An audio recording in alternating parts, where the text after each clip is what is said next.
እዚ ኣፎት ሚድያዩ ጥዕና ሃበልና ኣብ ዝተፈላለዩ ቦታን ኩነታትን ኮንኩም ትሕዝቶና ተከታተሉ ክቡራንን ላይክ ሼር ሰብስክራይብ ምግባር ስትከታተሉና ምስጋና ንዓዘዙ እዩ ናብ እዋናዊ ሓበሬታ እዚ ሰዓት ክነሰጋግረኩም ኣብ ከተማ መቐለ ኣብ ዝሓለፉ 7 ኣዋርሕ 11 ደቂ ኣንስትዮ ዝርከብዎም 46 ዜጋታት ብሰንኪ ሓደጋ ትራፊክ ሂወቶም ሓሊፉ እዮም። ዕለት 24 ወርሒ 8 2017 ዓ.ም ብጣዕሚ ልቢ ዝሰብር ሓደጋ ትራፊክ ኣብ መቐለ ሰሜን ክፍለ ከተማ ዘጋጠመ ኮይኖም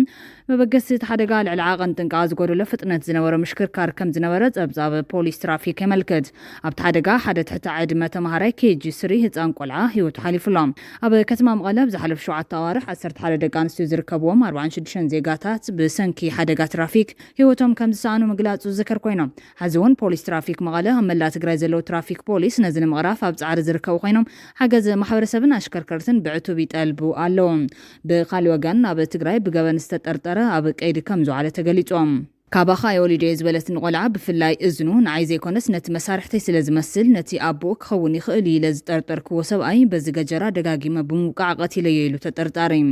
ኣብ ወረዳ እንደርታ ጣብያ መሰረት ቁሸት መንጨልፎ ኣብ ዝበሃል ቦታ ዝርከብ ሲሲሲሲ ዝበሃል ካምፕ ቻይና ብስራሕቲ ሓለዋ ዝመሓደር ነባራይቲ ወረዳ ዝኾነ ተጠርጣሪ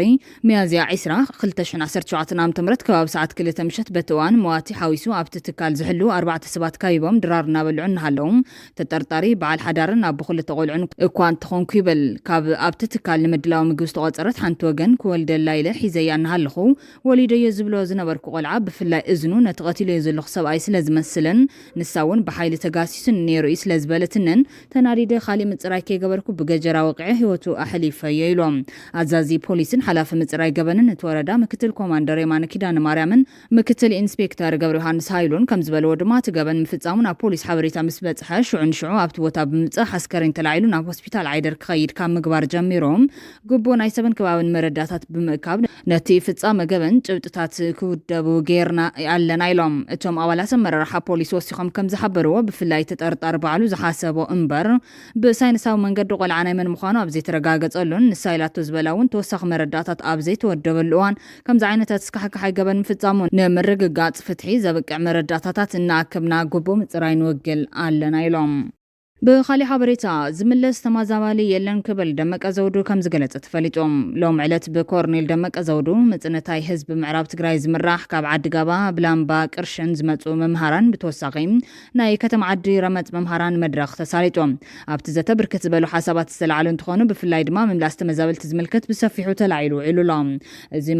መሬት ኣምሓራ እዩ ናይ መንነትና ሕቶ ከይተመለሰ ዝምለስ ዝኾነ ይኹን ኣካል የለን መንነቱ ቀይሩ ክነብር ዝደሊ መንገድና ክፍቲ እዩ ይምጻ ካብ ዝሓሊፉ ዝተፈናቐለ ህዝቢ የብልናን ዝምለስ ተመዛባሊ የብልናን ዝበለት ጆኖሳይደር ብተወሳኺ እውን ወያነ ወልቃይት ንምውራር ትገብሮ ዘላ ሸርበድበድ እውን ንዕኡ ክዓግድ ዝኽእል እኹል ምድላው ከም ዝገበርና እውን በዛ ኣጋጣሚ ከረጋግፀልኩም ንፈቱ ኢሉ ነቶም ተኣከብቲ ገሊጹሎም ኣሎ ደመቀ ዘውዶም ካብቶም ምዕራብ ብሓይሎም ጎቢጦም ኣብ ትሕቲ ግዛኣት ኣምሓራ ክኸውን ኢሎም ዘመሓድሩ ዘለው እዩ ናይቲ ዞባ ሓላፊ ፀጥታ ምሕዳር ዝኾነን ኮሎኔል ደመቀ ዘውዲ ይበሃል። ኣብ ዝሓለፈ ናይ ፅንተት ኩናት ኣይኮነን ዶ ኣብቲ መሪሕነት ናይ መንግስቲ ዝነበሩ ሕድሕድ ትግራዋይ ዝብሄሩ እና ነጸሩ ኢዱን እግሩን ኣሲሮም ብምርሻን ናብ ሩባ ተከዘ ተደርቢዮም ቀለብ ዓሳ ክኾኑ ከም ዝገበሮም ምዃኑ ይግለጽ እዮም። ብተወሳኺ ኣብዚ ኣበስኦም ብመነቶም ጥራሕ ንልዕሊ 3-4 ዓመት ኣብ ቤት መሓዩር ኣሲሮም ተደልዩ ክሳብ ተከዘ ዓዲ ኣሰረም ጽዮ ይድርቢዮም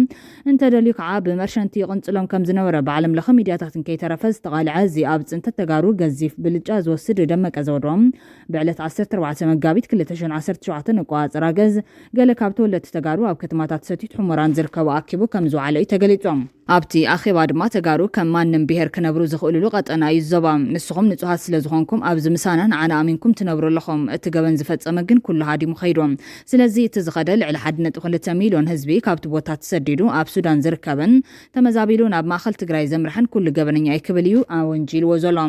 እቲ መሪሕ ኮይኑ ጽንተት ተጋሩ ዘሳልጥ ዘሎ ኮርኔል ደመቀ ዘውዱ ብሽም ዘብዕ ተከዘ ዝሰልጥኖም ሰራዊቱ ምስ ሰራዊት ኢትዮጵያ ብምሕዋስ ወያነ ተኹስ ክትከፍተልናያ ብዝብል ምኽንያት ببزحين ابتكز يصقع كم زلون يزحبر زلون حزب تግራይ ኣብ ዝዋን ብሰንኪ ሕማቅ ፖለቲካ ህወሓት ዓለም ለኸ ተሰማዕነቱን ተደራዳራይነቱን ባይታ ከም ዝዘበጠ ዝገልጹ ተጋሩ ብሰንኪ ድማ በሓፈሻ ህዝብ ትግራይ ብፍላይ ድማ ዛጊድ ናመረበቶም ዘይተመለሱ ተጋሩ ግዳይ ዘይዛር የጽንተት ኮይኖም ምህላዎም ይገልጹም ካብዚ ብተወሳኺ ውዕል ፕሪቶሪያ ዛጊድ ብተግባር ብዘይ ምፍጻሙ ካብ ዝተፈላለዩ ከባቢታት ትግራይ ተመዛቢሎም ኣብ ከተማ ዓዲግራት ዝርከቡ ወገናት ንኸቢድ ማሕበራዊ ጸገም ተቃሊዖም ከም ዘለዉ ብመረረ ተዛሪቦም እቶም ተመዛበልቲ ወገናት ወሲኾም ከም ዝሓበርዎ ሕዝውን ንተግባራውነት ውዕል ፕሪቶሪያ ልዑል ትኹረት ይብካ ክስራሕ ፀውዖም ኣለዎም ብተማሳሊ ኣብ ትሕቲ ዕጡቃት ሓይልታት ዝርከብ ህዝቢ ዞባ ምዕራብ ትግራይ ይበጽሖ ዘሎ መዓልታዊ በደልን ግፍዕን ተጋሪዱ ከም ዝቐጸለ ካብቲ ከባቢ ብስልኪ ድምጾም ንክስማዕ ዝሓተቱ ወገናት ገሊጾም ኣብዚ ሕዚ እዋን ህዝቢ መንነቱ ንብረቱ ትካላት ውልቁን ተመንዚዑ ኣብ ከቢድ ኩነታት ወዲቑ ንኸቢድ ቅልውላው ተቃሊዑ ንሓደጋ ተሳጢሑ ምህላው እውን ገሊጾም እዮም ዝምልከቱ ኣካል ብመሰረት ውዕል ፕሪቶሪያ ዞባ ምዕራብን ካልኦት ኣብ ትሕቲ ጎበጥ ሓይልታት ዘሎ ግዛታ ወሰነን ናብ በዓል ዋና ክምለስ ክንሰርሕን ድምጾም ክስማዕን ድማ ጻውዒት ኣቕሪቦም ኣለዉ بخالي زينا أفوت ميديا أب واندا ديامند ليج 2025 أتليت بريهو أرقاوي كبروسن بمحاش تعويتهم زحلف سمون أب تشاينا كتما جيامان زجمرة واندا ديامند ليج 2025 لو مغطيلو أب كتما شانغهاي استقايدن تخون أب حمشت شحت قراوي أتليت بريهو أرقاو تعويتهم أتليت بريهو أرقاوي نتستمد ورحقات أب وشت 10 دقيقة 5 سكندن 45 مايكرو سكندن بمتاو نايتبوتا كبروسن تمحيش بزر حقات دمانا يزعمت زغلت فساعات آمز جيبيوم أتليت كوما جرما كلاي أتليت مزقبو سمي سالساي درجان تحزو أبزو الدر استساتف خالي تقراوي أتليت أتغلط خيدانو مبل 10 درجة بمحز ودردرو زازيمو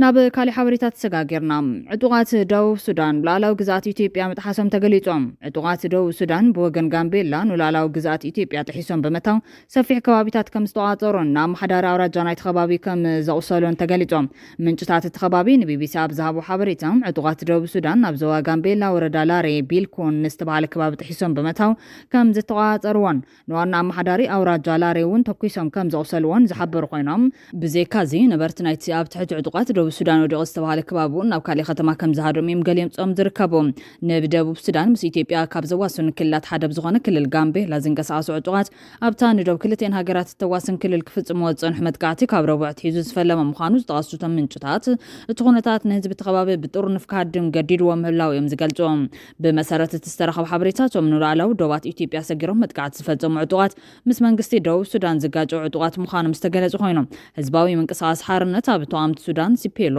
ብዝብል ሽም ዝፍለጡ ምዃኖም ይዘረጋገጽ እቶም ዕጡቃት ንላዕላው ደባት ሰጊሮም ናብ ኢትዮጵያ መታዎም ዝገለጸ ላዕለዋይ በዓል ስልጣን ተኸባቢ ወገኖም ክሳብ ትማል ሐሙስ ብዝተረኸበ ሓበሬታ መሰረት እቶም ዕጡቃት ኣብ ውሽጢ ደባት ኢትዮጵያ ምህላዎም ዘረጋገጽ ኮይኖም እቶም ዕጡቃት ንሃገራዊ ባንዴራ ኢትዮጵያን ከይተረፈ ኣውሪዶም ወሲዶም እዮም ብምባል እቲ ኩነታት ኣሰካፍ መልክዕ ሒዝ ምህላው ይዘረድም እቶም ዕጡቃት ዶብ ምስ ሰገሩ ኣብ ልዕሊ ነበርቲ ተኽሲ ከም ዝኸፈቱን ኣባይቲ ከም ዘቃጸሉን ዝገለጸት በዓል ስልጣን ምንቅስቓስ እቶም ዕጡቃት ስዒቡን ህዝቢ ንምህዳን ዶብ ንምዕዛብን ናብ ተኸባቢ ዝተጓዓዘ ሓላፊ ኣውራጃ ላሪ ኣወቶ ቶኮ ሞንጎ በት መጥቃዕቲ ከም ዝቆሰለዩ ሓቢሩ ዝርከብ ሱዳናዊ ወታደራዊ ሓይሊ ህጹጽ ደገፍ ንከተማ አልናሁድ ድሕሪ ምቆጻሩ 19 ሰባት ቀቲሎም ኣብ ሱዳን ከተማ አልናሁድ ዝተባሃለ ኣብ ክፍለ ግዛት ምዕራብ ዳርፉርን ከም ኣፍ ደገ ዞባ ዳርፉር ስትራቴጂካዊት ከተማ አልናሁድ ዝካየድ ዘሎ ወገን 19 ሰባት ክሞትን ከለው 37 ድማ ቆሲሎም ከም ዘለው ንአልጀዚራ ዘዘራረቡ ምንጭታት ሓቢሮም ኣብ ዘድሕሪ እዋን ኣብቲ ንኽልተ ዓመት ዝቐጸለ ኣርሜናዊ ኩናት ሕድሕድ ዝተፈጠረ ትማሊ ሐሙስ ንአልናሁድ ካብ ዕጡቃት ሓይልታት ሱዳን ሓራውጽዮ ክብል ብቴሌግራም ዝገለጸ ንኡስ ወታደራዊ ሓይሊ ቁልጡፍ ደጋፍ ኣብ ዕዳጋ ኣባይትን መኻይንን ከም ዝዘመተ ምንጭታት ተኸባቢ ንአልጀዚራ ሓቢሮም አልጀዚራ ከም ዝሓበሩ ሓደ ዶክተር ሓደ ጋዜጠኛን ሓደ ኣባል ፖሊስን ነታ ካብ ምጅማርቲ ብ10 ተሸሓት ዝሞቱን ልዕሊ 12 ሚልዮን ካብ መረበቶም ዘመዛበለ ግጭት ንድሓር ዳዕመል ሰሪዕ ዝተተሓዘት ከተማ ዝተቐተሉ እዮም ኣብ ዳርፉር ኣብ ዝሓለፉ 3 ሰሙናት ጥራይ 542 ሰባት ከም ዝተቐተሉ ኣብ መንጎ ክልቲኦም ዝካየድ ዘሎ ውግእ ሓየል ኣብ ዝኸደሉ ዘለዋን ምቁጻር አልናሁድ ንኽልቲኦም ሓይልታት ቀዳምነት ዝወሃቦም ስራሕ ኮይኑ ከም ዘሎ ሕቡራት ሃገራት ትማል ሐሙስ ሓቢሮም ኣብ ዝሓለፈ ወርሒ ንሃገራዊት ርእሰ ከተማ ካርቱም ድሕሪ ምኽሳሩ ኣብ ዝሓለፈ ሰሙናት ንዳርፉር ብዕጽፊ ክወርድ ጸኒሕሎ ኣብ ዝቐረባ እዋን ኣብ አልፋሽርን ኣብ ጥቕኡ ኣብ ዝርከብ ማዕስከራት ስደተኛታት ዛምዛምን ኣብ ሹክን ዝተፈጸመ ዓመጽ ብማይ ተሽሓት ዝቑጸሩ ሰባት 60 ኪሎ ሜትር ንበረኻ ሰጊሮም ናብ ከተማ ታዊላ ካድሞ ምኽንያት ኮይኑሎም ኣብ ዳርፉር ጎስጓሱ ኣብ ዝቕጽለሉ ዘለዋን እቲ ንእስ ወታደራዊ ጉጅለ እውን መሊሱ ናብ ካርቱም ክቐርብ ጸኒሕዮም ኣብ ውሽጢ ሰሙን ኣብ ዘይመለ ግዜ ኣብ ልዕሊ ርእሰ ከተማታ ሃገር ኣብ ዘካይዶ ካልኣይ መጥቃዕቲ ንቤተ መንግስቲ ፕረዚደንት ብደብዳብ ይወቃሎም ሰብ ኣልቦ ነፈርቲ ቁልጡፍ ምላሽ ሓይሊ ሱዳን ኣብ ጥቓ ደቡብ ኤርትራ መጥቃዕቲ ፈጺመን ኣለዋ ሰብ ኣልቦ ነፈርቲ ሓይሊ ቁልጡፍ ምላሽ ሱዳን ኣብ ጥቓ ደቡብ ኤርትራ ብትርከብ ከተማ ከሰላ መጥቃዕቲ ከም ዝፈጸማ ወታደራዊ ምንጭታት ሃገራዊ ሰራዊት ሱዳን ሓቢሩ ክብል ኣገልግሎት ዜና ፈረንሳዩ ገሊጹ ዘሎ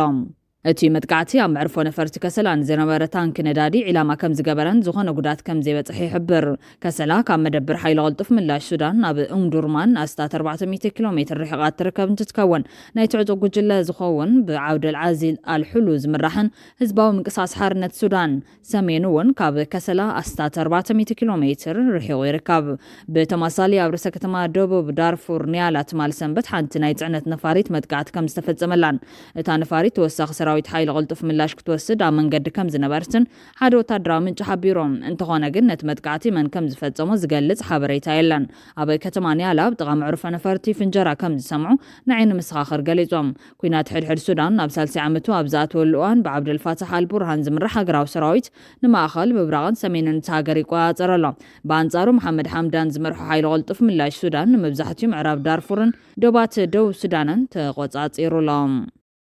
ብኻሊእ ወገን ዶናልድ ትራምፕ 1 ትሪልዮን ባጀት ምሕታቱ ተገሊጾም ስልጣን ካብ ዝሕዝ ደሮ 100 ዓመት መዓልትታት ተቆጺሩ ዝርከብ ፕረዚደንት ዶናልድ ትራምፕ ኣብ ታሪኽ ኣሜሪካ ንፈለማዋን 1 ትሪልዮን ዶላር ባጀት ንሚኒስትር ምክልኻል ከም ዝሓተተ ተገሊጾም ብመሰረት ፕረዚደንት ዶናልድ ትራምፕ ኣቕሪቦ ዘሎ ሕቶ ባጀት ንሃገራዊ ድሕነት ኣሜሪካ ጥራሕ ዝውዕል ናይ 1.1 ትሪልዮን ዶላር ባጀት ኣብ 2026 ንሚኒስትር ምክልኻል ክምደበሉ ይሓትት ምህላው ዝገለጸ ኮይኖም መጠን ዕቤት እቲ ባጀት ኣብ ታሪኽ ሃገር ናይ ፈለማ ከም ዝኾነን ኣሜሪካ ካብ ዓመታዊ ወታደራዊ ባጀት ናይ 13 ሚታዊ ዕቤት ከም ዘለዎን ይንገር ዕላማት ግዙፍ ወታደራዊ ባጀት ኣብ መድያት ፕሮጀክት ሚሳይል ህንፀት ወታደራውን መራኽብ ምምሕያሽ ኒኩለር ምክልኻል ዶባትን ካልእን ቀዳምነት ሂቡ ዝሰርሕ ኮይኖም ወሰኽ ወታደራዊ ደሞዝ እውን ኣካል ናይቲ ፕሮጀክት ምዃኑ እዩ ምምሕዳር ትራምፕ ዝገልጽ ዘሎ ካብ ሚኒስትር ምክልኻል ወጻኢ ዝተመደበ ባጀት መንግስቲ ብምቕናስ ወይ እውን ደው ብምባል ወታደራዊ ዓቕሚ ሃገር ንምድጋፍ ዘኽእል ሓሳብ ከም ዘቕረበ እውን ኣብ ትእማመት ሰፈረ ኮይኑ ከም ትምህርቲ ሓልዋ ከባቢ ከምኡውን ናይ ወጻኢ ሓገዛት ደው ብምባል ወይ ብምቕናስ 163 ቢልዮን ዶላር ንምቁጣብ ከም ዝተሓሰበን እዩ ብሉምበርግ ዝገልጽ እቲ ትማሊ ዝተሓተተ ባጀት ኣሜሪካ ምስ ሃገራት ዓለም ዝህልዋ ርክብ ክጎድን ኣብ ዝተፈላለዩ ዓውድታት ሃገር እውን ፀገማት ከስዕብን እዩ ካብ ዝብል ስጋት ጠለብ ትራምፕ ግዙፍ ተቃውሞ ይስዕቦ ምህላው ድማ እናተነገረ እዩ ክቡራትን ክቡራንን ካብ ኣፎት ሚድያ ዝተዳለወት ሕዝቶ ሰዓት ኣሪብና ዛዚምና ላይክ ሼር ሰብስክራይብ ምግባር ቤተሰብ ኣፎት ኩኑ ሰናይ ግዘን